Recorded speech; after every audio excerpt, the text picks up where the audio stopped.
Welkom bij deze podcast, waarin we het gaan hebben over een heel moeilijk, maar ook bijzonder onderwerp, seksueel misbruik. En vandaag ga ik in gesprek met Jos. Welkom Jos. Dank je. En jij bent dader. Ja. En mijn naam is Marianne Kimmel. En ik zet me eigenlijk al 15 jaar in om ondersteuning te bieden aan lotgenoten. En ben ook auteur van het boek Ondersteboven, wat gaat over seksueel misbruik.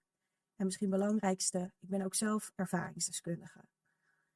En ik kan me voorstellen dat als je kijkt, dat je denkt, waarom gaat zij in gesprek met een dader? En dat wil ik heel graag uitleggen. Jos en ik allebei geloven in openheid. Dus echt het gesprek voeren over seksueel misbruik. Omdat als we het niet van alle kanten belichten en bekijken, ja, dan kunnen we het gewoon nooit echt veranderen. Dan kunnen we stukjes veranderen. Maar ik denk dat als we blijven wegkijken van de moeilijke delen, met name dus het daderdeel, dat die echte verandering op een bepaald vlak gewoon uit gaat blijven. En daders zijn ook mensen. En tuurlijk zijn er een aantal daders, een groep daders, waar we als maatschappij tegen beschermd moeten worden. Dat heb jij ook ervaren. Ja, klopt. Maar er is ook een groep daders. En dat blijkt bijvoorbeeld uit de wachtlijsten die Stop It Now heeft, die daders helpt. Dat er ook een groep daders is die wel naar zichzelf wil kijken. Hè? En nou, daar ben jij een groot voorbeeld van. Ja. En daarom zit je hier. En Ja, daarom gaan klopt. wij vandaag ook met elkaar in gesprek. Ja. Ik wil wel nog een triggerwarning geven. Want we gaan het over kwetsbare en misschien ook moeilijke dingen hebben. Dus let goed op jezelf. Mocht je getriggerd worden of van bepaalde dingen last krijgen, wees zacht, stop het gewoon, stop even met kijken. Dat is denk ik het belangrijkste. En wat ik ook nog even goed wil zeggen, ook vooral tegen jou, is dat het een heel respectvol gesprek gaat worden. Dank je. Ik zal dus kritische vragen, zoals je weet, gaan we niet mijden, zeg maar. Nee, mag. We gaan ook absoluut niet zeggen van, we keuren iets goed van wat je hebt gedaan. Daar staan we allebei achter dat we dat afkeuren. Ja. Maar we willen heel graag dit gesprek voeren, omdat we denken dat het bijdraagt aan verandering. Klopt. Ook aan de daderkant zelfs, omdat daar gewoon ook heel weinig daders naar voren stappen om hun verhaal te doen. Ja. Dus welkom Jos. Dank je wel. Dank je wel voor je moed om hier te zijn vandaag. Heel bijzonder. Ja, ook bedankt. En misschien is het fijn als je gewoon eerst begint met wat over jezelf te vertellen. Mijn naam is Jos. Ik ben 65. Ik kom oorspronkelijk uit Brabant. Kun je wel horen, denk ik, aan de tongval. Ik heb bijna een leven lang bij KPN gewerkt. Na de rand ben ik geëmigreerd naar Noorwegen. Van daaruit ben ik weer teruggekomen naar Nederland. En op dit moment hou ik me bezig dus met mijn eerste boek. En op dit moment ben ik ook een beetje een ervaringsdrager aan het worden. Omdat ik gemerkt heb dat ook vanuit de daderkant toch zoveel te leren valt. En daar hou ik me dus nu mee bezig. Ja. Ja. En kun je iets vertellen over jouw jeugd? Nou, ik heb een hele leuke jeugd gehad. Ik had hele lieve ouders. Een onbezorgd leven. Ja. Ik ging altijd met plezier naar school, met vriendjes spelen en noem maar op. En eigenlijk helemaal niks aan de hand. Gewoon hartstikke leuk. Ja. Nee. Ja, en voordat we zeg maar echt ingaan op de dingen die je gedaan hebt, zeg maar, is het ook belangrijk om jou gewoon meer te leren kennen, omdat jij zelf ook slachtoffer bent. Klopt. En daar wil ik ook graag wat meer over weten. Dus kun je iets meer vertellen over wanneer je merkte dat er iets gebeurde wat gewoon niet oké was, wat grensoverschrijdend was? Nou, dat is heel typisch, want ik heb erover na zitten denken. Het begon eigenlijk al toen ik nog op de kleuterschool was. Maar als kleuter heb je dat niet in de gaten. Destijds had je nog geen basisschool, dus had je een aparte kleuterschool en een lagere school. En toen ik op de kleuterschool was, toen moesten we opeens met z'n allen in de rij gaan staan, want er had iemand over de wc geplast. Dus alle kleutertjes stonden in de rij, ik ook. En ik zat op mijn kleuterschool met nonnen. En de nonnen stonden vooraan en die zeiden van, we gaan eens even kijken wie er even over de wc geplast heeft. En ze liepen de rijen langs, maar wat ze ook deden, ze staken bij de jongens de hand in het broekje. Of ze voelden bij de meisjes onder de rokjes. En ik ben nu 65. Dus 60 jaar later weet ik nog steeds precies hoe dat voelde. Want die hand van die non die bleef veel te lang in mijn broekje. Ja. En dat is eigenlijk de eerste ervaring die je hebt meegemaakt, maar daar word je pas later bewust van. Maar je weet dat ergens als kind, hè, dat er iets is wat niet Ja. klopt. Ja. Alleen je kunt inderdaad nog niet, omdat het seksueel is, niet goed plaatsen van... Nee, helemaal niet. Hè, want voor de kijkers die het niet weten, ik ben zelf seksueel misbruikt door mijn vader. Mhm. Ook van jonge leeftijd af. Dus Ja. ik herken dat inderdaad Ja. behoorlijk. Ja. Dat was mijn eerste ervaring, om het zo maar te zeggen, met seksueel misbruik. Ja. De tweede ervaring is veel heftiger. Dat was op mijn 13e. Oké. En dat is in feite ook gewoon de verandering in mijn leven geweest. Ik was 1 dag 13. Moeilijk. En toen kwam een vriend van de familie bij ons en die zei van, ik heb gehoord dat jij gisteren jarig bent geweest. Ja, dat klopt. Ik heb een cadeautje voor je. Wil je dat hebben? Ja, Marianne, als 13-jarige is iets van, ja, cadeautje. Wil je dat hebben? Ja. Ik wil een cadeautje wel hebben. Ja, dan moet je wel met me meegaan. Maar ja, het was een vriend van de familie, dus vol vertrouwen. Helemaal niks, ik zocht er helemaal niks achter en noem maar op. En ja, dat werd dus een van de zwartste middagen van mijn leven. Op die middag ben ik dus 3 keer verkracht. En niet zomaar, maar er werd ook geweld bij gebruikt. Wow, ja. Ik werd geslagen, om mijn hoofd geslagen, noem maar op. En het ging net zo lang door tot hij in slaap viel, omdat hij ook gedronken had. En toen ben ik weggeslopen. En toen ben ik dus zo naar huis kunnen komen. Wow. Ja. Hoe ging jij naar huis? Hoe kwam jij thuis? Heb jij daar met iemand over gesproken? Nou, Marianne, hoe ik thuis kwam, weet ik niet meer. Ik weet wel dat ik niet op het zadel kon gaan zitten. Ik weet wel dat ik thuis ben gekomen. Mijn ouders hadden niks in de gaten. Ik ben naar boven gevlucht. Ik heb al mijn kleding uitgedaan. Die ook onder het bloed zaten. En ik heb alles in een grote zak gedaan. Ik heb ook alle cadeautjes die ik van hem gehad had. Want hij bracht wel meer cadeautjes mee. Heb ik in een grote zak gedaan. En ik heb aan de andere kant allemaal weggegooid. Echt helemaal weggegooid. Ja. Ik had een boek van hem gehad. En ik ging naar de rand in de huiskamer. Gewoon op de grond liggen. Wat ik meestal wel deed voor de verwarming. En ik deed het boek open. En ik moest meteen naar de wc rennen. Want ik moest er gewoon van kotsen. Ja. Gewoon die geur, alles. Ik moest er echt gewoon van kotsen. Ja. En ik heb er nooit met iemand over gesproken. Mijn ouders hebben er ook nooit naar gevraagd van, is er iets gebeurd of zo? Misschien als ze het niet in de gaten hadden, dat weet ik niet. Maar het heeft wel niet heel mijn leven veranderd. Het heeft heel mijn ik veranderd. Ja, ik denk dat we het allebei weten, hè, wat het doet. Klopt. Ja. En misschien is een vraag die hieruit volgt. En die hebben we eigenlijk wat later in het stuk over. Mag altijd. Maar dat mensen zeggen van, goh, als het jou zelf nou is overkomen. Hè, en je hebt er nu tranen van in je ogen. En je ziet gewoon hoe diep het raakt. Hè, wat ik helemaal met jou kan delen. Want dat herken ik. Ja. Hoe kun je het dan een ander aandoen als je zelf weet hoeveel pijn het doet en hoe je beschadigd raakt? Ik denk dat dat een vraag is die best wel leeft nu. Dus die wil ik eigenlijk meteen stellen.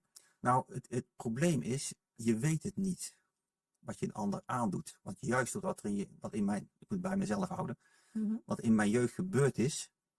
Ik zeg het altijd, mijn gevoelssprieten zijn in feite afgeknipt. Je empathie naar jezelf en naar anderen is in feite weg. Toen het met mij gebeurd was, zag ik alles negatief.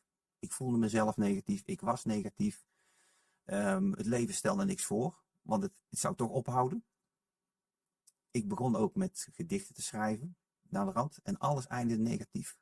Zelfvernietiging, vernietiging van de wereld, noem maar op.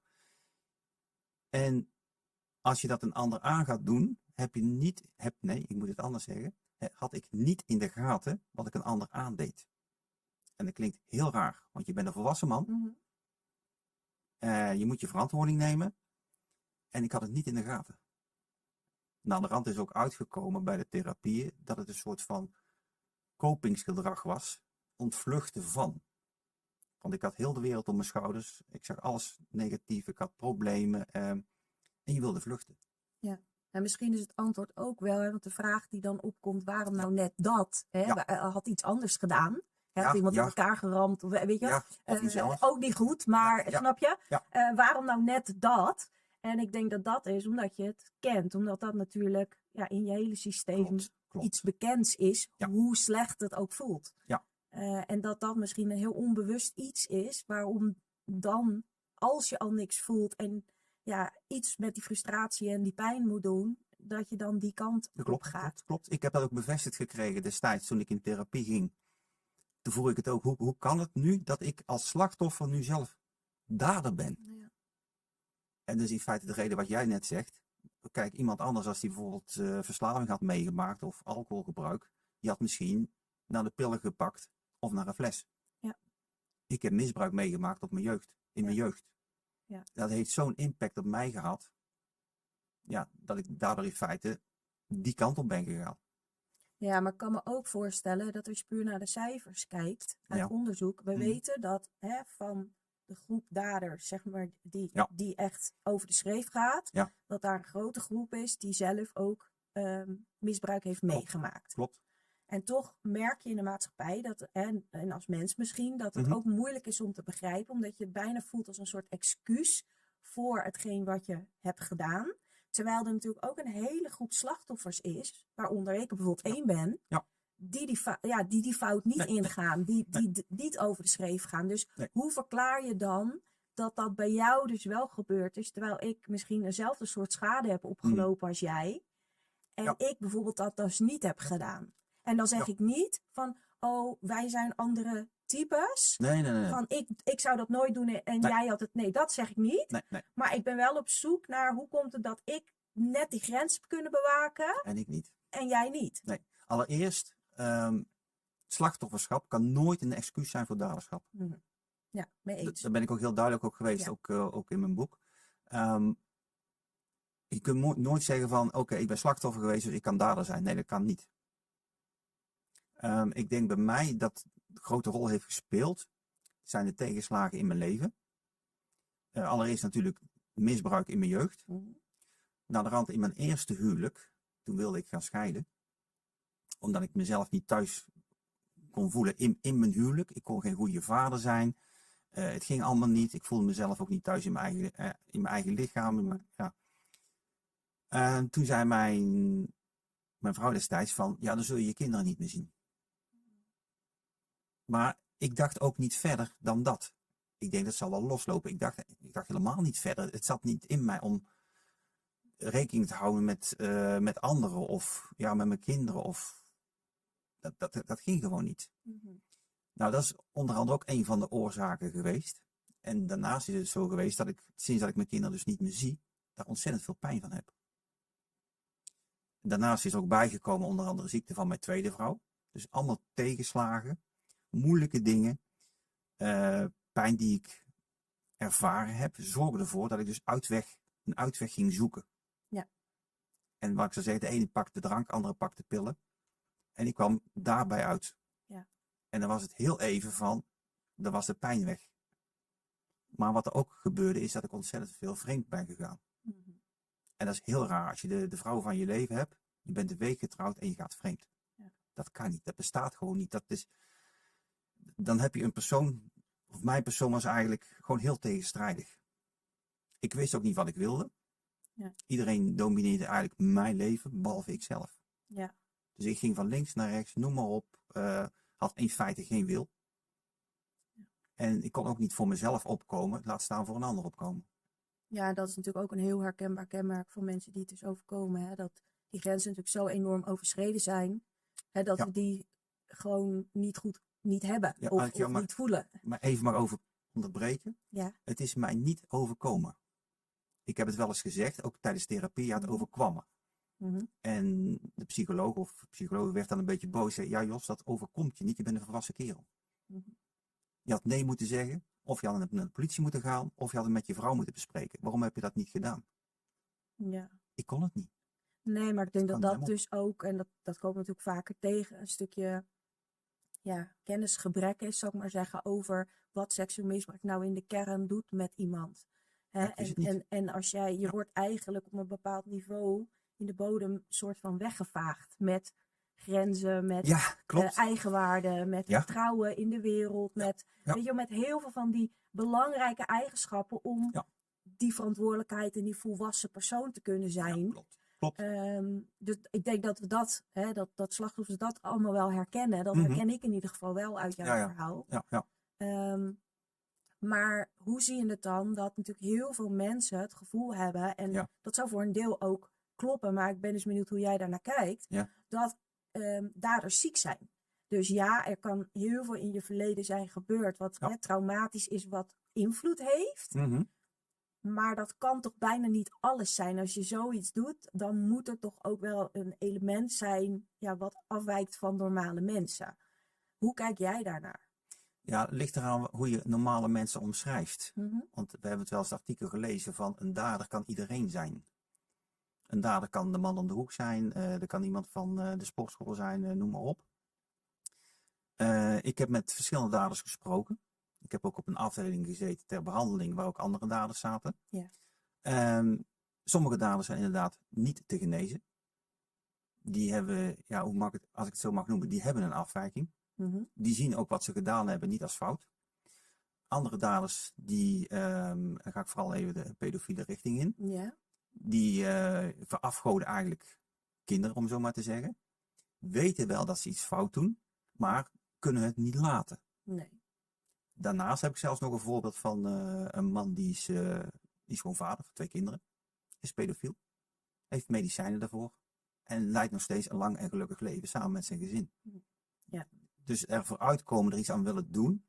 Dat is heel belangrijk. Ja. Wil je dat niet, is er zelfs een soort iets van DNA-afwijking, noem maar even iets. Mm-hmm. Dan houdt het gewoon op. Precies. Want dan blijf je een gevaar voor de maatschappij, helaas. Ja. Maar er wordt natuurlijk wel vaak gekeken naar de dader van misbruik. Dus er wordt wordt die ook op één hoop gegooid. Ja. Terwijl wij nu ook door dit gesprek ook willen duidelijk maken van er zijn gewoon verschillende soorten daders. Het zijn mensen. Klopt. En natuurlijk kun je wat groepen indelen. Nou, die geef jij wel heel mooi aan. Ja. En ik denk dat er in de maatschappij, ook denk ik door wat jij natuurlijk aan de lijve ook hebt ondervonden, hoeveel schade het teweeg brengt, twijfelen aan of ze te genezen zijn. Dus stel dat jij naast iemand woont en ze weten dat jij dit gedaan hebt, maar jij hebt therapie gehad en jij bent echt op een punt dat je het niet meer gaat doen. Mm-hmm. Dan is er denk ik nog twijfel of dat wel kan met dit onderwerp, zeg maar. Ja.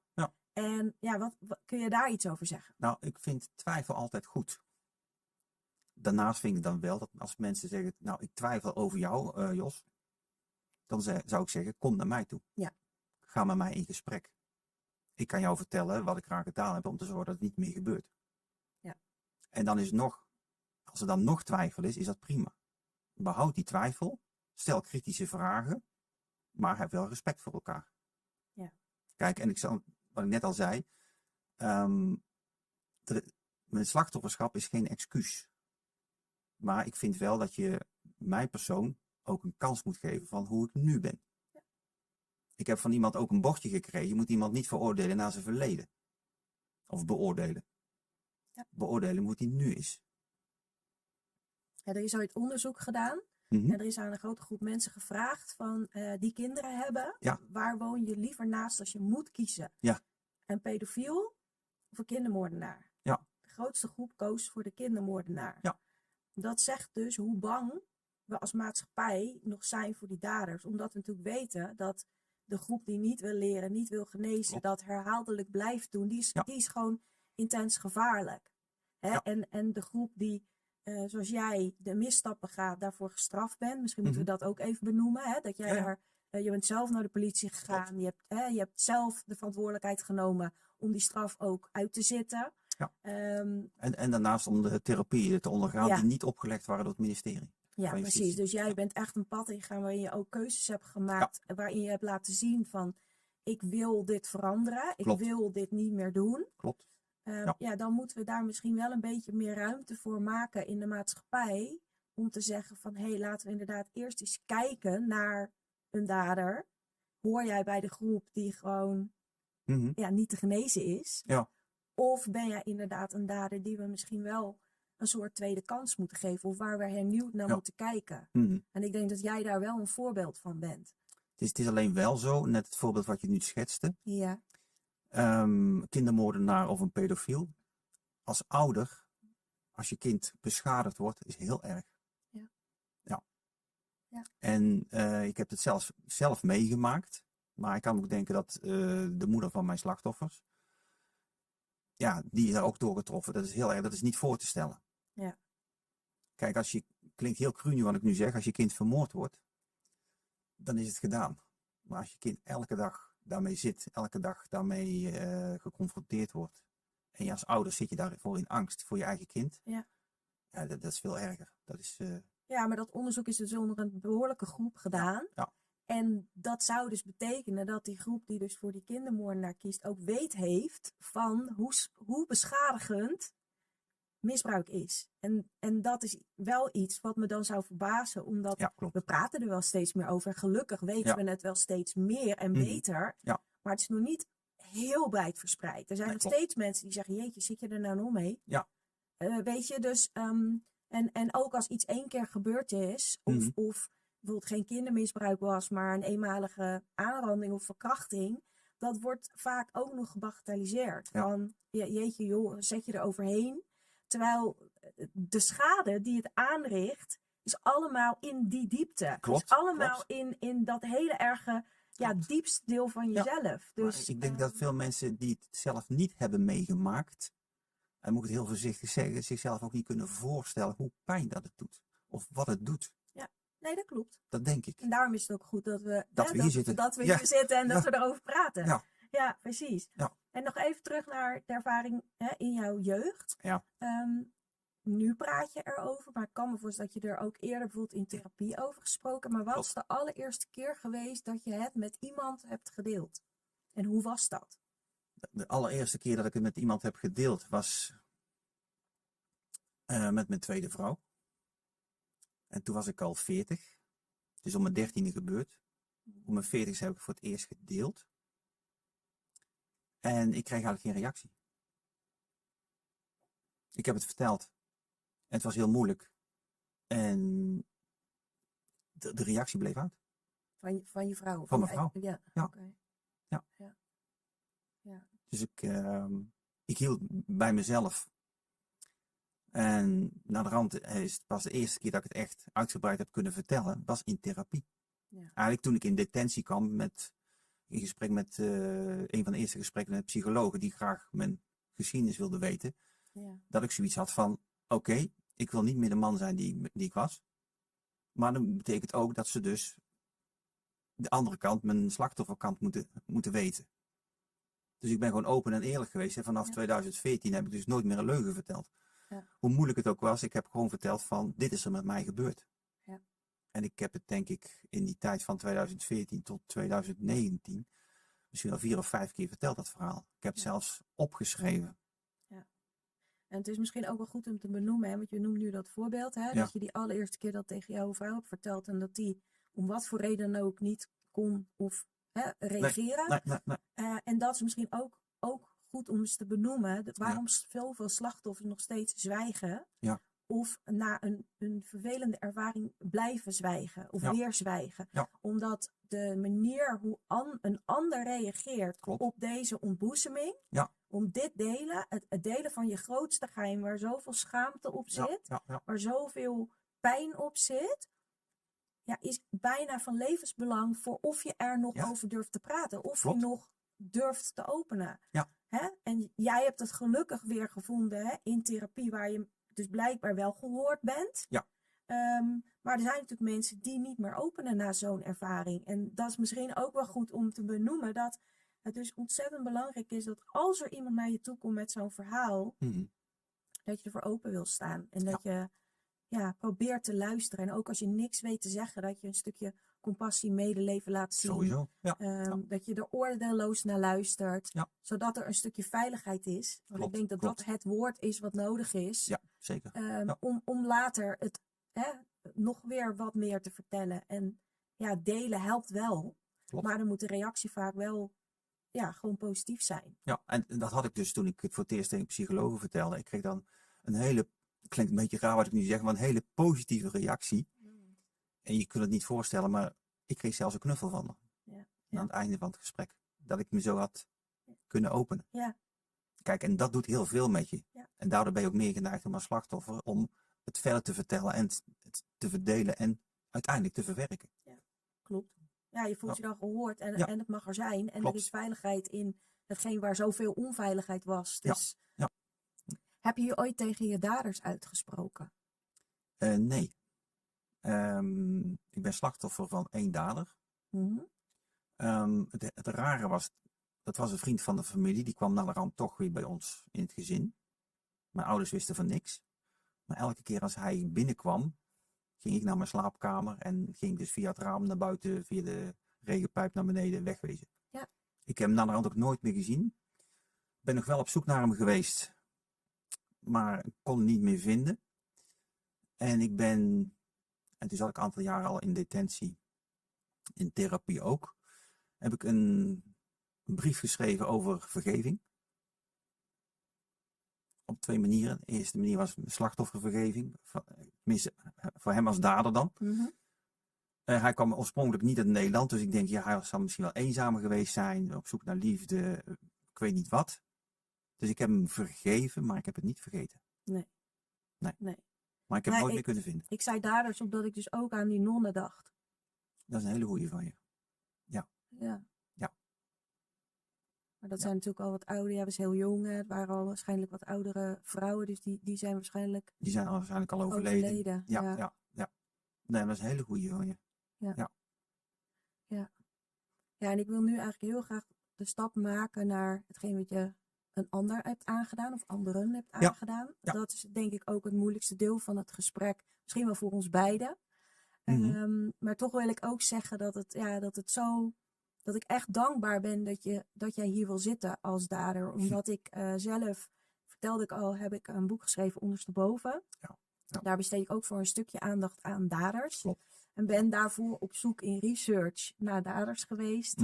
Dat is wel al 10, 12 jaar geleden, maar dat is toen niet gelukt. Nee. En ik heb uiteindelijk wel 2 in de gevangenis gesproken, maar die wilden eigenlijk weinig openheid geven. Dus het feit dat jij zo open hier met mij wil zitten, daarover praat, vind ik heel bijzonder. Dus dank je wel daarvoor allereerst. En kun je ons meenemen in het eerste moment dat jij voor jezelf voelde, hier ga ik een grens over? Als ik ga terugblikken, kan ik pas terugblikken nadat ik mijn therapie had doorlopen. Of tijdens mijn therapie. Maar het eerste moment was toen ik mijn tweede vrouw had getroffen en met haar getrouwd. Ze had een dochter, die was 16. En zij had zelf ook misbruik meegemaakt. En het probleem was eigenlijk, ze wilde heel veel aandacht van mij. En in die periode was ik net gescheiden van mijn eerste vrouw. Ik had mijn kinderen niet meer gezien. Ik miste mijn kinderen ontzettend. De manier waarop zij dus mijn aandacht vroeg, was eigenlijk een beetje een wisselwerking. Heel vriendelijk, heel aardig. Luisterde ik dan niet, dan werd ze heel boos. Ze was eigenlijk, en het klinkt een beetje raar dat een 16-jarige een volwassene kan domineren. Maar ze was het wel. Ik zat in die tijd dus ook heel erg met mezelf. Ik was denk ik in een paar weken tijd iets van 9 kilo afgevallen. Gewoon vanwege het verlies van mijn kinderen. En toen op een bepaald punt heb ik me laten verleiden door haar. Nou snap je dat dit heel erg kan raken voor kijkers. Het raakt mij zelfs. Omdat het bijna lijkt alsof je de schuld legt bij je slachtoffer. Nee, maar dat wil ik even dat je dat recht zet. Want, ik was er niet klaar. Nee, oké. Nee, ik liet me verleiden. Want ik had nee moeten zeggen. Als volwassen man. Ja. En op dat moment, en dat is geen excuus. Ik ben gewoon compleet schuldig. Ik neem ook de verantwoording. En op dat moment liet ik het gewoon gebeuren. En dat had gewoon niet gemogen. En wat is jouw aandeel daarin? Want nu lijkt het alsof je geen grens hebt aangegeven. geen weerstand hebt geboden. Klopt, deed ik ook Maar niet. je hebt waarschijnlijk ook zelf iets gedaan. Het is Nee. niet... Ik heb zelf niks gedaan. Zij deed alles. Oké. Zij riep mij naar boven. En daar gebeurde het in feite. Maar ik heb zelf niks gedaan. Eigenlijk liet ik het me overkomen. Zonder nee te zeggen. Terwijl ik dat toch had moeten doen. En naar de rand kreeg ik dus een ontzettend zwaar schuldgevoel. En ik had in de gaten, dit is niet goed. Hoe ga ik hiermee om? En kun je je voorstellen dat mensen die nu zitten te kijken, dat heel moeilijk te geloven vinden, Klopt. zeg maar. Hè? Want jij bent een volwassene, zij is Ja. in wezen het kind, 16, 16 dus jaar. nog niet volwassen. Nee, klopt. Ja, ik ben heel erg op zoek naar waar is het stuk buiten dat je het hebt laten gebeuren, niks hebt gedaan. Ja, waar wel jouw aandeel zit. Want het zou alleen maar nu betekenen dat je bent verleid. Ja, Nee, ik ben niet verleid. Ik heb het laten gebeuren. Ik had het niet Ja, moeten maar- laten gebeuren. Ik had hoe zeg je dat? Ik had gewoon moeten zeggen, nee. Maar als zij jou niet... Kijk, zij heeft blijkbaar iets naar jou gedaan. Mhm. Waar jij dus meteen had moeten zeggen van dit is gewoon niet in wraak. Dit Ja. kan niet wat je nu doet. Dat had ik moeten doen, ja. Maar ergens heeft het je dus aangetrokken. Ergens heeft het... Nee, hoe heet dat ook alweer? Ik raakte in een soort van frozen toestand. Ja. Ik had ook niet in de gaten wat er gebeurde. Ik voelde ook niks. Alleen toen het voorbij was, toen ging ze weg. Toen zei ze van, je mag het niet tegen mama zeggen. Want dan ga ik het nog erger maken. Of zoiets maakte ze ervan. Mhm. Dus, en dan zul je mama nooit meer zien. Mhm. En toen was ze weg en ik had niet eens in de gaten. Ik wist niet eens waar ik was. En dat is 1 keer gebeurd, zeg maar. Dat is 1 keer gebeurd. Ja. Naar de rand is het nog een paar keer gebeurd. Mhm. Omdat ik in feite bang was dat ze het ging vertellen tegen haar moeder. Dat ik haar moeder zou verliezen. Oké. Ja, ik probeer even het ook voor zeg maar de kijkers af te pellen, zeg maar. Ik snap hè. wat je bedoelt. Van, Ja. je vertelt wat er gebeurd is. Ja. Je vertelt ook dat je daarna beseft dat het niet klopt. Klopt. Een Hè, heel want dat je schuldgevoel zwaar hebt. schuldgevoel. En hoe kan dat dan niet 1 keer nog daarna? En toch maar gebeurt gewoon- het weer. Precies. Ja. Dus dat is wel heel interessant. Ja, Van, klopt. hoe kan dat nou? Ja. Want tuurlijk, vanuit een bepaald slachtofferdeel kun je zeggen, waar we het net over hadden, de grenzen. Mhm. Ja. Maar vanuit het daderstuk, want jij bent een volwassene. Ik bedoel, jij Ik moet, was een volwassene, ja. Ja. moet haar beschermen Ja, tegen klopt. zichzelf. Ja. Ja. Jij moet, ik bedoel, Ja. dan is het dus voor mensen, ja, ook voor mij zelfs, echt lastig te begrijpen hoe het Klopt. kan van dat 1 keer, dan kan je nog denken van nou, oké. Ja, maar meerdere keren. En zelfs als je dus daarna of aangeeft van hé, ik voelde me schuldig. Ja. En dan toch nog niet 1 keer, maar een paar keer. Ja, klopt. Dat is iets wat denk ik heel veel onbegrip of doet met mensen. Van, Dus, ja, maar kunnen we daar dieper op in? Van Ja. hoe dat nou precies kan? Want Nou, dat is gewoon best moeilijk te begrijpen. dat is voor mij zelfs nu nog, hoewel ik een stuk verder ben, nog steeds moeilijk te begrijpen. Dat ik dus destijds ook niet gewoon nee heb gezegd. Ook naar de rand niet nee heb gezegd. Want zij was altijd de initiatiefneemster daarin. Mhm. Wat ik zelf wel zie, is dat ik destijds ook gewoon alle richtingen inging. Bang was dat ik mijn tweede vrouw zou verliezen. Overigens geen excuus dat het nog een keer is voorgekomen. Maar eigenlijk zit er niks logisch achter. Want ik ben een volwassene. Ik had nee moeten zeggen. Mhm. Toch gebeurt het weer. Mhm. Krijg weer nog meer schuldgevoel. En dat schuldgevoel ging steeds zwaarder. Weet dat, allemaal trekken op mijn schouders liggen. Ja. En je probeert van alle kanten onderuit te komen. Je vindt geen oplossing. En dan gebeurt het weer. En waar was jouw vrouw in dit geheel, zeg maar? Nou, die wist eigenlijk van niks. Het is wel alleen wel zo dat de oudste dochter die, wat ik al zei, was heel dominant. Probeerde ook een beetje de rol van mijn vrouw in te gaan nemen. Een simpel voorbeeld, als ze bijvoorbeeld naar de winkel wilde gaan, dan zei ze van, nou, ik ga wel met Jos mee.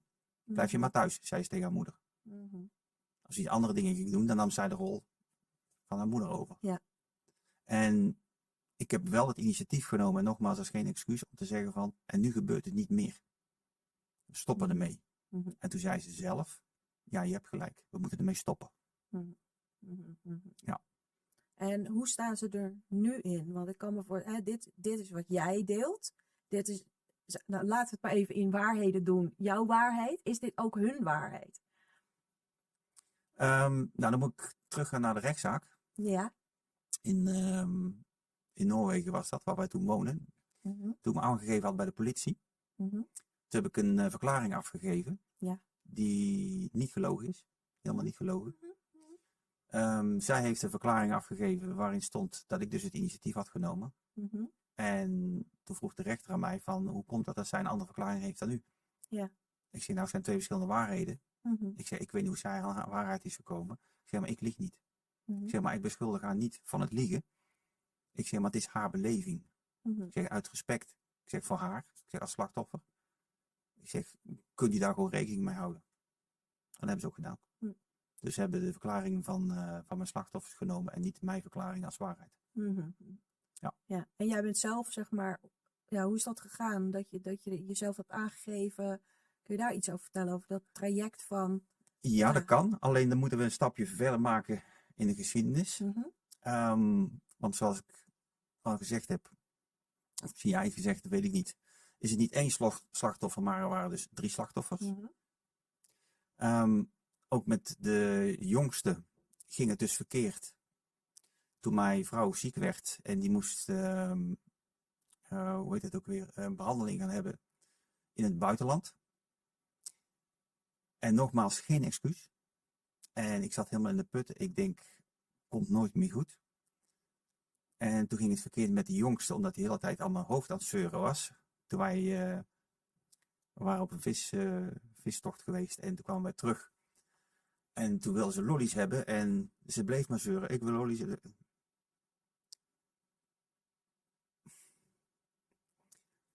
En toen zei ik opeens, out of the blue. En dat is misschien chockerend wat ik nu zeg, maar het is wel de waarheid. Dan moet je aan mijn piemel trekken. Oké, zegt ze, dan doe ik dat. En dat heeft een tijdje zo geduurd. Totdat de jongste in de gymzaal viel. Raakte buiten bewustzijn, ze viel. En toen begon ik opeens terug te denken naar mijn eigen misbruik. Na mijn eigen misbruik, op de schoolplein, ben ik ook gevallen. Ging ik ook buiten bewustzijn. Nou, toen Marianne toen begon te lopen, toen begon de herkenning, toen begon het besef van, Jos, je bent geen mens meer. Dit is niet goed wat je doet. Ja. Toen kwam het besef van wat ik fout gedaan had. Toen gingen echt die twee werelden helemaal connecten, Yes. zeg maar, met elkaar. En toen is ook in gesprek gegaan met de psycholoog. Wij zijn zelfs naar het Rijkshospitaal in Oslo geweest, een groot hospitaal. En ik ben erbij geweest, gesprekken meegevoerd. En er kwam uit voort dat ze eigenlijk niet konden ontdekken van waar komt dat nou vandaan. En toen kreeg ik als zoiets, dat moet psychosomatisch zijn, want ik heb dat zelf ook meegemaakt. Het moet zijn van wat ik met haar gedaan heb. Toen kwam ze een keer naar mij toe en ze zegt van, ik denk dat ik al weet waar het vandaan komt. Ik zeg, ja, ik denk dat ik het ook weet. Ze zegt, ik moet het gaan vertellen. Ik zeg, ja, je moet het gaan vertellen. Ze zegt, wat gebeurt er dan met jou? Ik zeg, nou, ik ga naar de gevangenis. Ik zeg, maar dat is helemaal niet erg. Ik zeg, dat komt wel goed. Ze zegt, ja, wat gebeurt er dan met mama? Ik zeg, nou, mama gaat heel erg hard huilen. Ik zeg, maar dat gaat wel over. Ik zeg, want mama houdt van jou. Ik zeg, dat is helemaal goed. Nou, toen Marianne ben ik het bos ingerend, want ons huis lag aan een bos. Ik heb een half uur staan janken. En toen was ik nog zo laf om mezelf nog niet aan te kunnen geven bij de politie. Totdat de oudste dochter belde, die dus gehoord had wat er met de jongste gebeurd was. En toen ben ik rechtstreeks naar de politie gereden. En toen heb ik mezelf aangegeven. En toen heb ik voor mezelf afgesproken, ik wil nooit meer de man zijn die ik was. Of ik ga door behandelingen, therapieën heen en ik word een empathisch man. Of ik ben hier niet meer. Ja. Ja.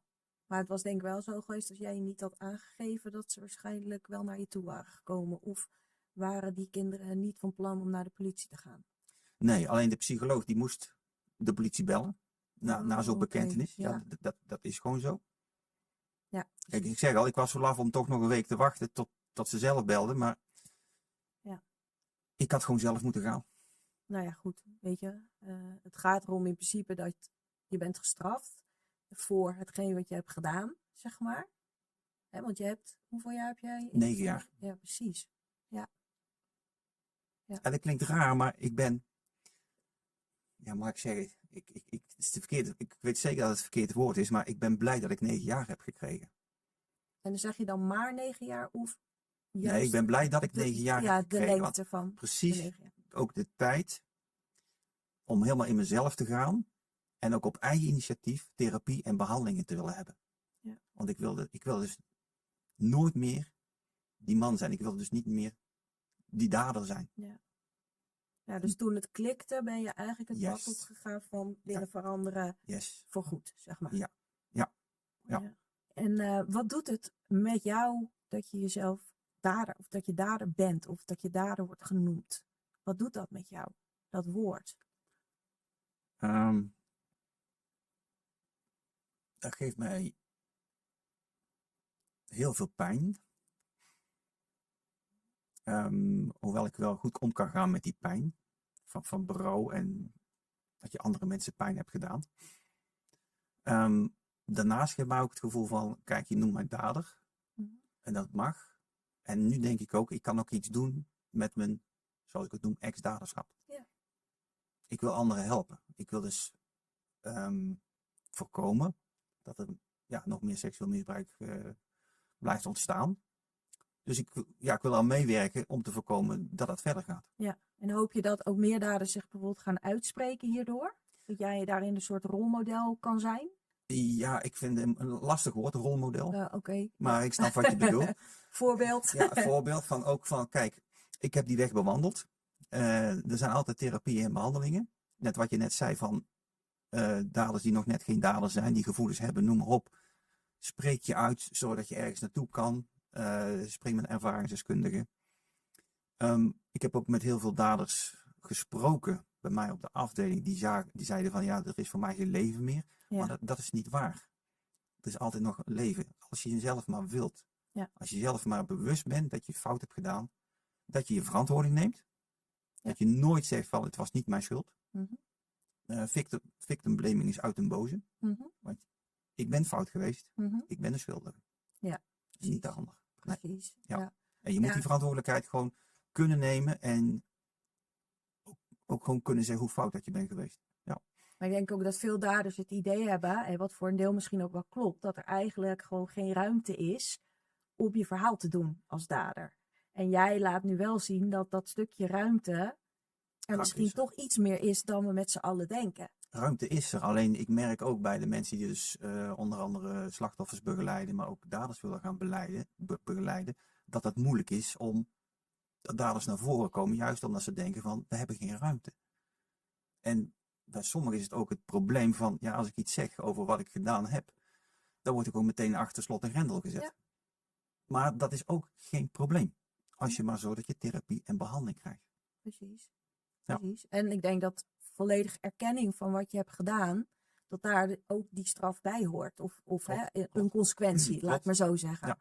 En wat ook meespeelt, heb ik gemerkt, is als je het blijft ontkennen, dan blijft het op je schouders liggen. Ja. Ga je het erkennen of zeg je van, ik heb het gedaan, en je kunt het vertellen, dan, ik wil niet zeggen dat het van je schouders afglijdt, maar ik heb op dit moment 2 grote koffers naast me staan. Die neem ik altijd mee. Daar kijk ik wel eens in. Soms gaat zo'n koffer open als ik dan iets merk. Ja. Zowel voor mijn daderschap als mijn slachtofferschap. En dan kan ik weer verder. Ja. En ik denk dat voor die groep die wij net noemden, dat het mogelijk is om inderdaad via therapie, behandeling verder te komen. Ik wil niet zeggen voor begripsvorming voor daders, dat vind ik een hele lastige. Dat is net wat jij zegt. Van, maar dat is ook terecht ook. Het moet lastig blijven. Ja. Nee, precies. Zeker weten. Ja, dat merkte ik ook na mijn boek bijvoorbeeld. Dat mensen zeiden van, heb je dit geschreven om meer begrip te krijgen? Hè? Ja, Dat we ja. meer begrip gaan hebben voor daders. Dat is dan niet gelukt, weet je? En Ja. dat was natuurlijk niet mijn intentie. Het was Nee. veel meer om het hele verhaal te vertellen. Klopt. Omdat er dus heel Ja. vaak een enorme connectie is tussen dader en slachtoffer. Er is een bepaalde dynamiek ook tussen. Klopt Hè? ook. Ja. Ze kennen elkaar vaak. Kijk maar naar mij. Ja, precies. En er is een bepaalde dynamiek die Ja. daarvoor zorgt Mhm. dat gebeurt. Ja. Hè, want ik bedoel, ook in gezinnen met meerdere kinderen, soms gebeurt het maar bij 1 of 2. Klopt. Dus daar is dan een dynamiek gaande Ja. die gewoon, waar geen schuldvraag is of zo, maar waar wel interessant is om naar die dynamiek te kijken. Ja. Ja. Omdat we daar wel met z'n allen weer veel van kunnen leren. Ja. In een stukje voorkoming bijvoorbeeld. Ja. Of het eerder herkennen. Ja. En wat is voor jou moeilijker? Erkennen wat je hebt meegemaakt of erkennen wat je hebt gedaan? Het zijn alle twee moeilijke kwesties.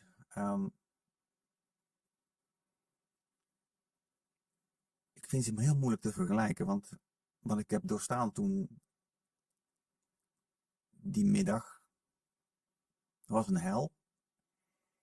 Maar wat ik heb gedaan, dat voelt nog steeds als een hel. Ik vind het heel moeilijk te vergelijken.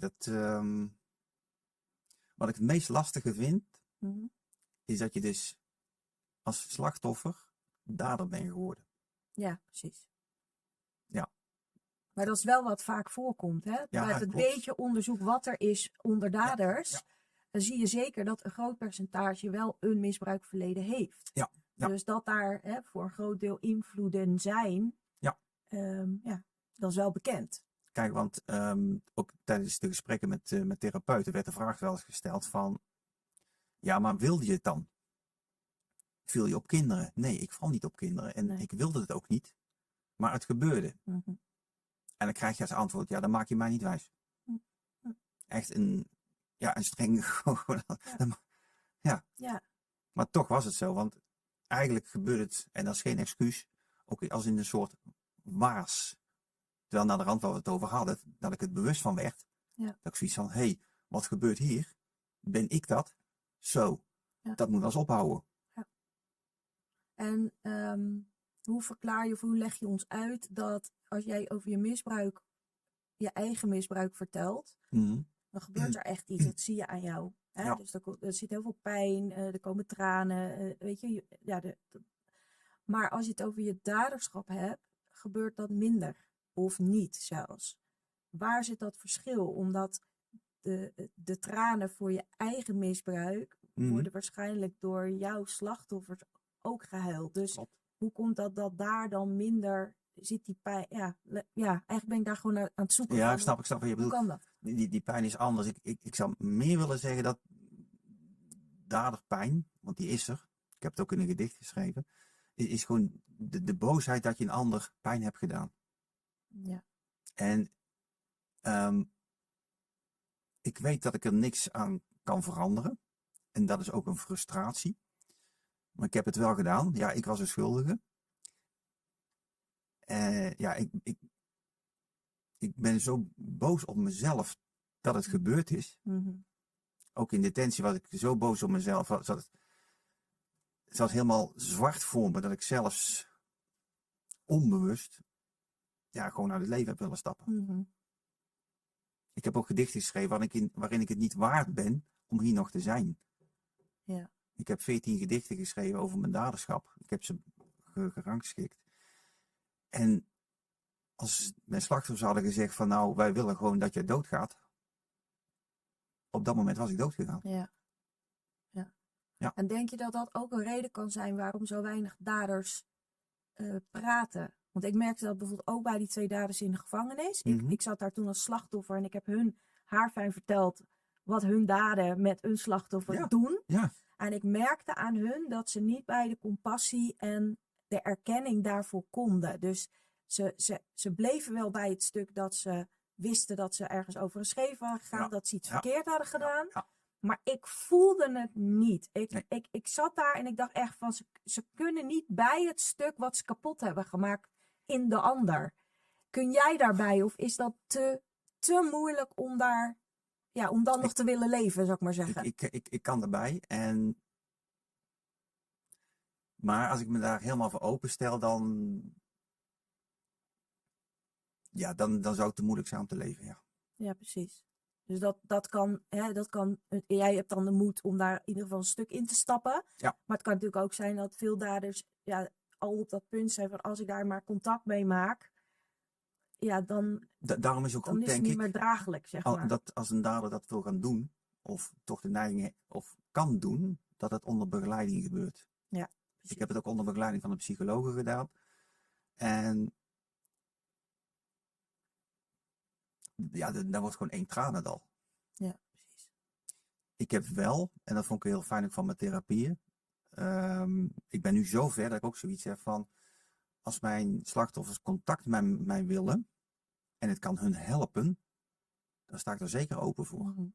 Ja, dat is heel mooi. Het is ook heel bijzonder, want dat is vaak niet zo. Nee, maar ja, kijk, als ik hun kan helpen, sowieso. Mm-hmm.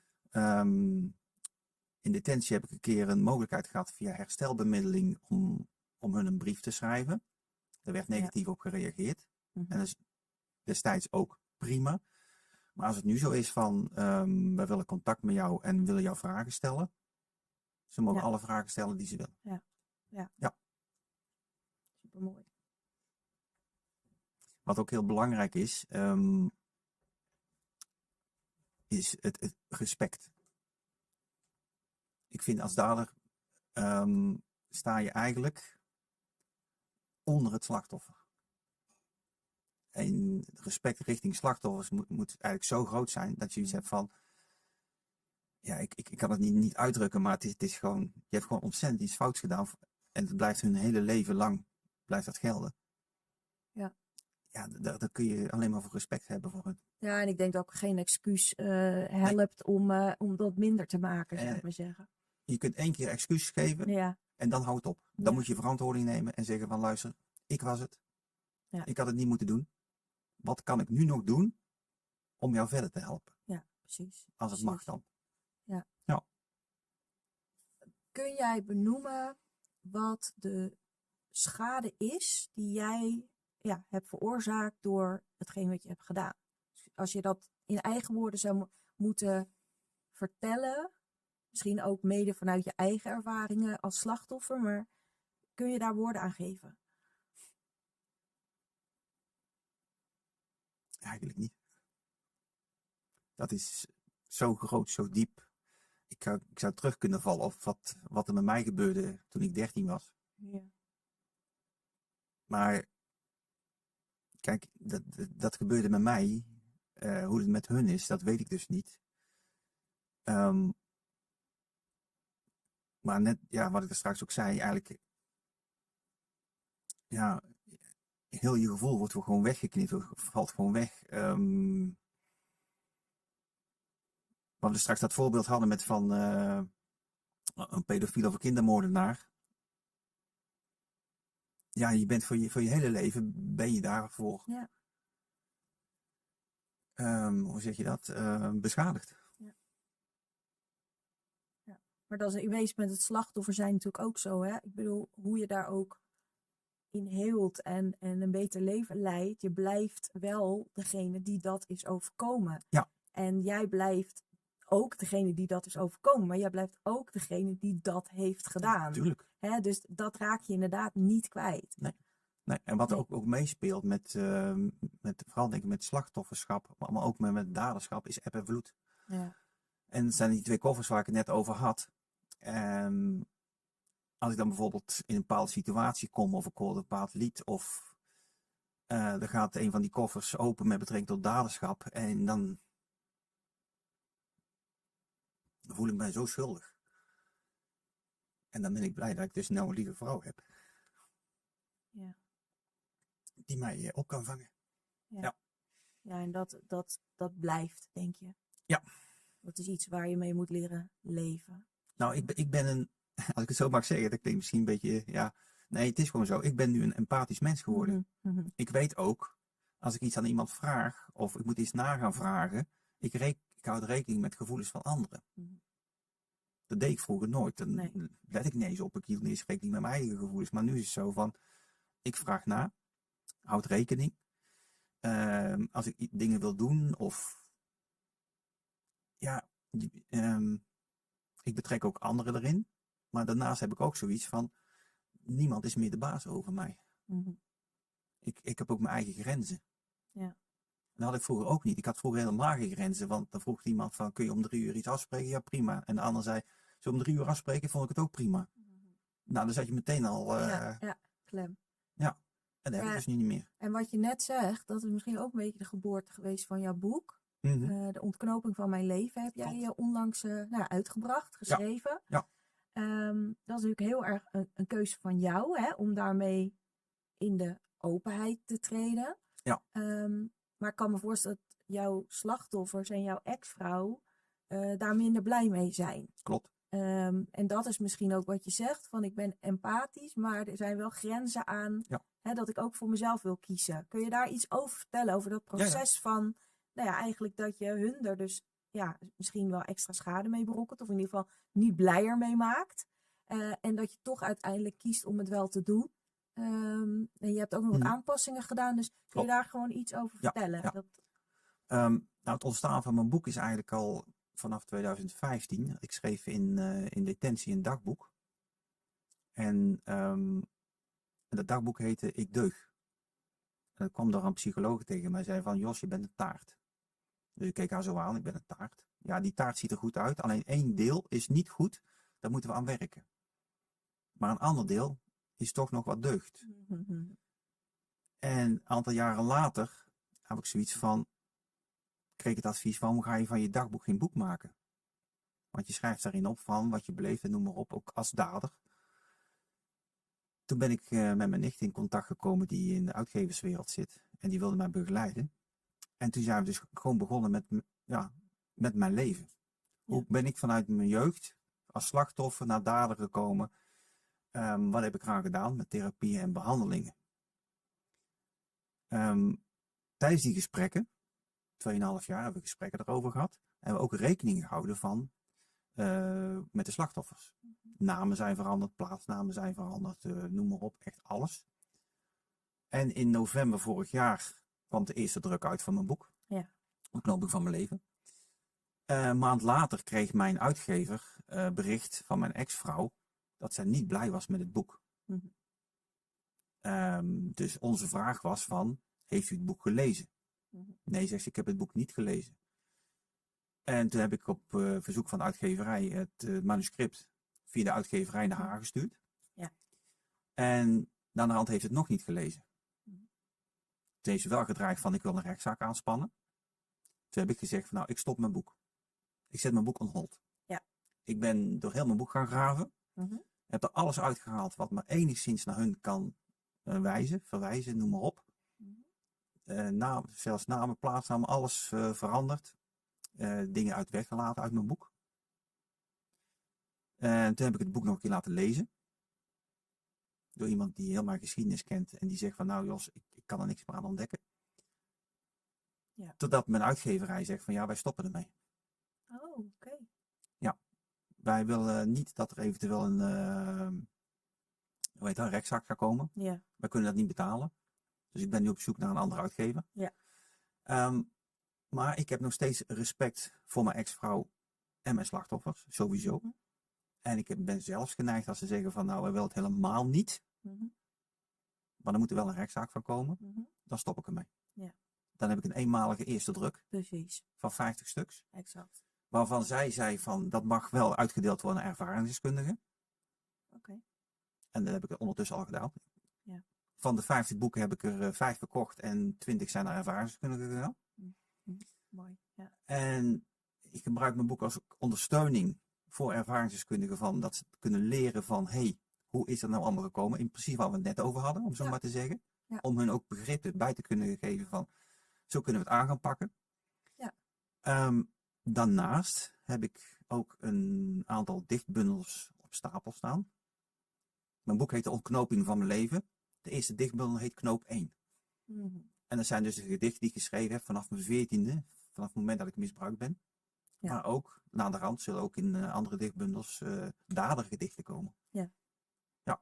En die wil ik dus sowieso blijven publiceren. Ja, precies. Precies. Ja. En buiten het stukje wat natuurlijk heel, omdat er zo weinig daden spreken, dat je zeker, hoe we het ook noemen, voorbeeld kan zijn voor anderen. En inderdaad ook misschien inspiratie kan geven aan hulpverleners, aan mensen die met dat soort mensen werken. Ja. Meer inzicht en misschien zelfs deelname aan onderzoeken voor wetenschappelijke gegevens. Ja. Maar wat geeft het jou persoonlijk dat je naar buiten treedt en dat wij hier bijvoorbeeld zitten en dat jij lezingen geeft en gevraagd wordt voor van alles? Wat doet het met je? Omdat dat, het is zeldzaam om het zacht uit te drukken. Dat is heel jammer dat het zeldzaam is. Ik wou dat ik eigenlijk niet de enige was. Ik ben zelfs de eerste, geloof ik, die als dader een boek geschreven in Nederland. Wat het met mij doet, ik denk dat dit is het kleine beetje wat ik toe kan voegen om te zorgen dat seksueel misbruik wordt voorkomen. Ja. Dit is mijn bijdrage in feite om toch te helpen van, kunnen we het voorkomen? Hoe kunnen we het voorkomen? Hoe kan ik daarbij helpen? Het is geen goed makertje van wat ik fout gedaan heb, want dat is gewoon niet. Dat kan gewoon niet. Mm-hmm. Maar ik kan er nog wel iets mee doen. Ik heb de ervaring. Ik ben een ervaringsdrager. Als slachtoffer, maar ook als dader. Ja. Ik heb het meegemaakt. Ik heb het gedaan. Ja, en om te voorkomen, wil ik dus mijn ervaring inzetten. Om anderen te helpen. Ja, precies. En het feit dat je dus inderdaad zelf misbruikt bent. En wat we al eerder zeiden, een grote groep daders heeft dat ook als verleden. Ja, klopt. Dat met name die groep natuurlijk veel aan jouw weg kan hebben richting meer inzicht, meer kracht, meer grenzen, meer openheid. Klopt. Nou ja, al die stappen die jij gezet hebt. Ja. Ja, en wat ook helpt, denk ik, is wat ik bij heel veel daders heb meegemaakt, die in mijn categorie zitten, is angst. Ja. Angst om naar buiten te treden. Dus ik hou het maar bij mezelf. Ja. En dan krijg je er zelf last van. En bij een aantal daders heb ik ook gemerkt van dat ze dan weer neiging hebben om terug te vallen. Ja. Dus dat, bij mij was toen vastgesteld dat het 0,0 was. Want eigenlijk, ben even het woord kwijt, maar dat maakt niet uit. Mijn terugval stond gewoon op 0,0. Ja, precies. En dat voel je ook zelf echt van, ik ga dit nooit meer doen. Dat weet ik 1.000.000% zeker. Nee, want als je de Jos ziet vanaf, kan maar zeggen, 2006 of 20 jaar later, 2026, dan zie je twee heel verschillende mensen. Ja. Nou, we hebben al heel veel gehoord waar erkenning ligt, maar waar ligt nog een stuk ontkenning? Ontkenning van wat? Kan van alles zijn. Ik heb geen ontkenning. Nee? Nee. Dus jij hebt het idee dat je alles wat je... Ik durf bijvoorbeeld nog wel te zeggen dat er in mijn slachtofferdeel, eigenlijk nog wel stukjes ontkenning zitten. En misschien niet dat ik er blind voor ben, nee. Maar wel die ik misschien nog even, snap je, aan de zijkant laat liggen. Ja, ik snap je. Ik kan me bijna niet voorstellen dat dat bij jou helemaal niet meer is. In het daderstuk is het misschien nog wel confronterender dan in het slachtofferstuk. Nou, ik heb natuurlijk... kijk, ik ben op eigen initiatief in therapie en behandeling gegaan. Ja. Destijds was ik in Noorwegen in de gevangenis. En ik wilde het in Nederland gaan doen. Toen heb ik het zover gekregen dat ik in Nederland in het psychiatrisch penitentiair centrum in Vught kon komen. Ja. En daar heb ik 7, 8 therapieën doorlopen. Dus ik ben er eigenlijk, zonder over op te scheppen, maar ik ben er heel diep doorheen gegaan. Letterlijk en figuurlijk. Ja. Misschien dat in de verste uithoeken nog iets van soort ontkenningen zitten, maar dat moet ik echt ver gaan zoeken. Maar voor mezelf heb ik denk een heel helder beeld over mijn slachtofferschap, maar ook een helder beeld over mijn daderschap. Ja. Oké. Ja. En jij hebt natuurlijk al een paar keer uitgesproken dat jij nooit in je leven gevoelens voor kinderen, seksuele gevoelens voor kinderen hebt gehad. Nee. Er zijn natuurlijk best wel veel daders die dat wel hebben. Klopt. En dat is natuurlijk wel een ander pad. Dus wat we nu bespreken over dat een dader op jouw punt kan komen, dat hij kan zeggen, ik durf bijna, het gebeurt niet meer. Ja. Dat is misschien wel omdat jij niet dat ene stuk erbij hebt. Klopt. Want ik denk dat dat dus wel, als we het dan hebben over, nou ja, noem het ziek, noem het een aandoening, noem het een afwijking, Ja, hè, hoe we ja, het ook noemen. Ja. Als je dat hebt, ja, dan weten we niet of je dat kwijt kan raken. Nee. En misschien Klopt. moet dat inderdaad met medicijnen onder druk. Maar ja, lukt dat altijd? En hoe safe is dat dan?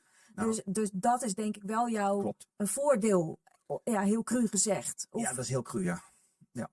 Kijk, destijds is er ook een behandelplan gemaakt van mij. En daar wordt dus ook in aangegeven welke behandelingen ik doorlopen heb. Recidive, dat was het woord wat ik zocht. Ja, precies. Hoe staat het met recidive? Kijk, als we de andere groep pakken, dan zal die recidive een stuk hoger zijn. Ja, exact. En die word je ook hoger ingeschaald. En dan heb je dus kans dat je of medicijnen of behandelingen, of je blijft onder toezicht. Exact. Als we kijken bijvoorbeeld naar het pedofiele beeld. En als mensen zeggen van, ja, ik geef toe, ik heb pedofiele neigingen, ik val op kinderen, noem maar op, maar ik wil er wel iets aan doen. Ja. Zolang er niks onwettigs gebeurt, is er niks aan de hand. Maar je moet het zien te voorkomen. Ja. Wat ik straks het voorbeeld gaf van die man die gelukkig getrouwd was, 2 kinderen, is pedofiel, heeft medicijnen ervoor. Ja. En dat kan prima werken. Precies. Alleen je moet de durf hebben om ervoor uit te komen en de durf hebben om te vragen van, kun je me helpen? Ja. En heel veel daders hebben dat niet. Nee. Nou, en natuurlijk ook zien dat je echt iets doet wat je niet wil doen. Klopt. Hè? Want als je dat nog niet hebt, dan is dat is bijna het startpunt. Ja. Maar wat ik wel hoopvol vind, is dat die stichting Stop It Now er nu is voor daders. Ja. Maar dat je dus ook hoort dat daar dus best nu steeds meer aanmeldingen komen van mensen met die gevoelens. Die dus inderdaad wel op dat punt komen van, ik reik uit, ik wil hulp. Want het is zo belangrijk dat je het kan voorkomen. Precies. Ik heb zelf ook cursussen gegeven in veiligheid op de werkvloer. En dan is het voorkomen van. Ja. Als je het kan voorkomen, dan kun je het voorblijven. En dan kun je er ook iets aan doen. Ja. En dan heb je dus ook kans dat het steeds minder wordt. Want dat is het uiteindelijke doel, dat het minder wordt, zelfs helemaal stopt. Ja.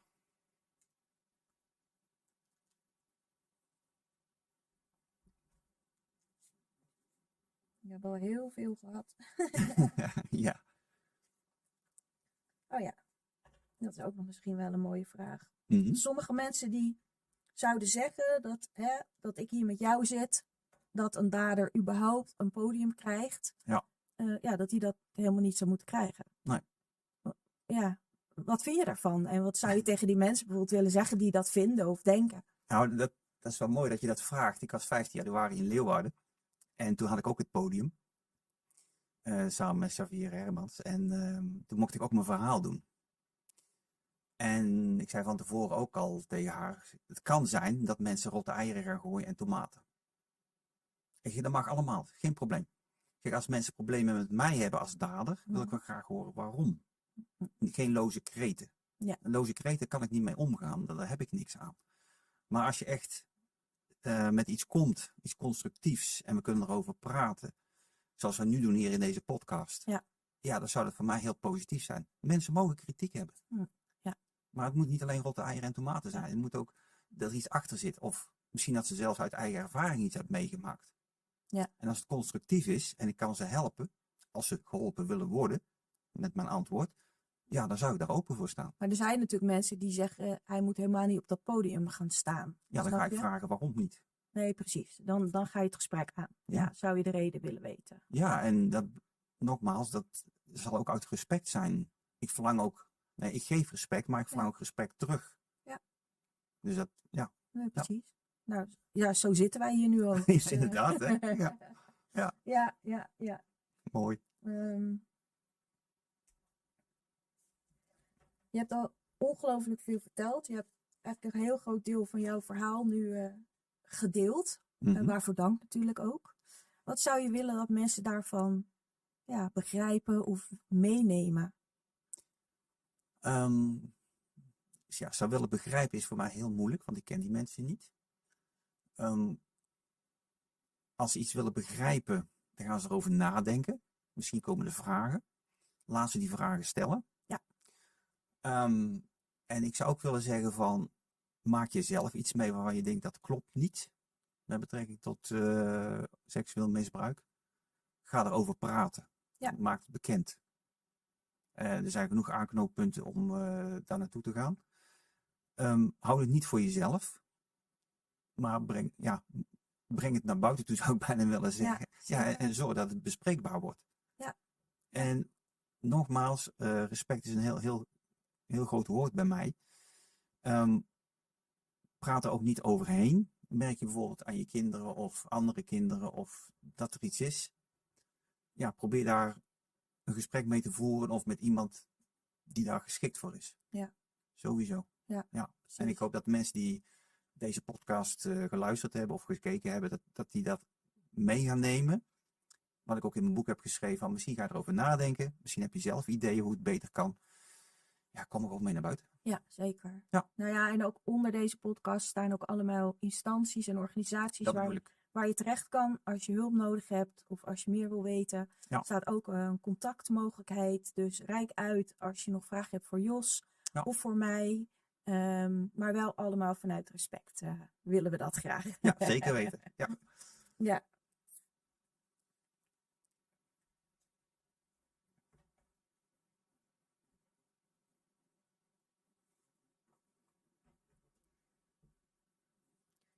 Ja, en om deze podcast te beëindigen wil ik eigenlijk een hele bijzondere, maar ook wel mooie, denk ik, vraag stellen, maar ook een lastige voor jou.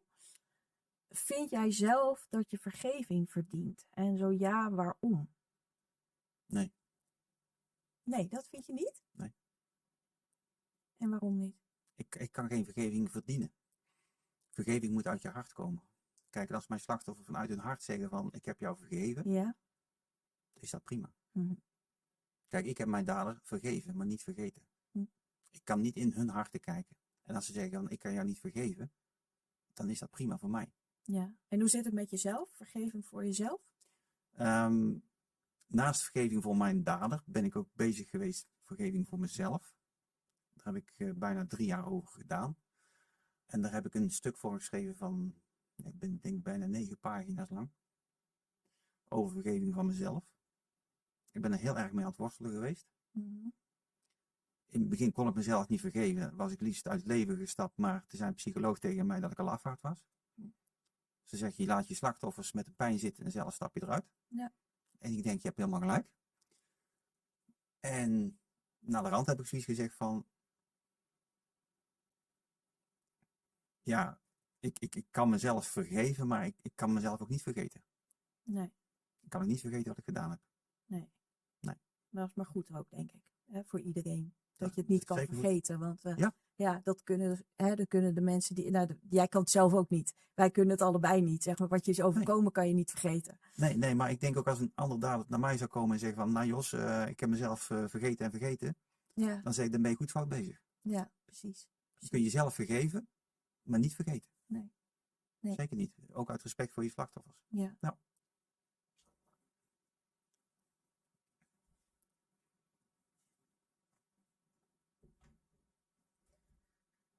Ja, en ik werk best wel veel met slachtoffers om ze te ondersteunen. Ja. En ik weet zeg maar dat we ook als je slachtoffer bent, dat het nemen van verantwoordelijkheid is gewoon een enorme stap. Klopt. Het erkennen van wat je is overkomen, weet je, door alle lagen van de emoties gaan, de overtuigingen die je hebt opgebouwd, de pijn die daaraan verbonden is. Ja. En jij doet beide. Jij doet het en vanuit het slachtofferschap. Mm-hmm. Maar jij doet het ook vanuit het daderschap. En dat is sowieso iets speciaals, omdat dat eigenlijk nog door niemand wordt gedaan.